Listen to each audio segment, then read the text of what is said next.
Yes. Hi, Ari. I'm calling today from California, and I'm in the financial services space. So a lot of great opportunistic time to talk to people right now as have a lot of financial turmoil going on, but there are, ways out of it and good solutions. Yeah, But with that, I do have a question for you. sure.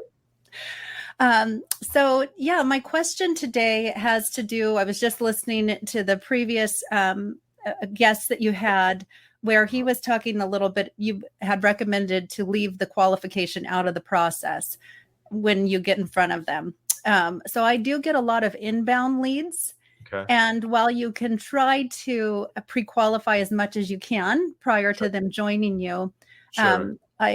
I do enjoy going down the iceberg with them using some of your strategies. But my question is, at what point do you kind of inform or educate the person on kind of what your perhaps minimums are, right? The minimum investment to be made into the strategy or the time horizon attached to it.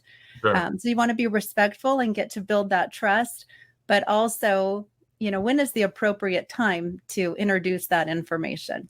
I think the best, and I know what you're trying to say, you want to make sure that if you proceed with them, that their expectations are your expectations, so we don't waste any time with them and yourself, mm-hmm. Right? So I think in your situation, the first phase for you really is to listen, unpack their situation, help them see the urgency and need for it, and make sure it's a priority for them to solve it.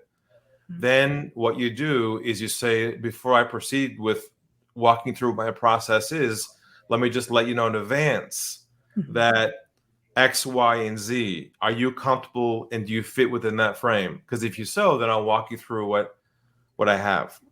Can you let me know if that fits you or not? Mm-hmm. Yeah, no, that sounds good. That sounds like a good check-in point to kind of put that information out there.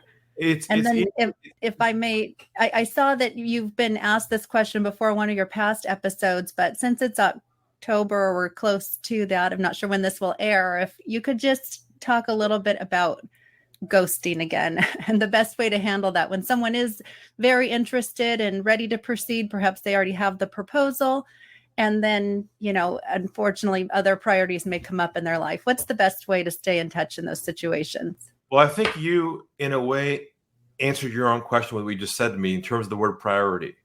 Okay. And that's really is the issue, is that mm-hmm.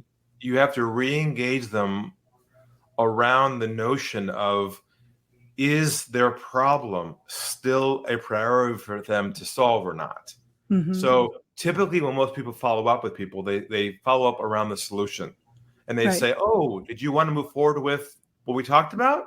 Did you want to move the application forward? Did you want to move towards the end of the process? That's how we normally do it. That's what caused all the friction, because that's not checking in with them around their problem. So in your case, what I would do is when you call them back, you'd say, hi, John, it's Erica here.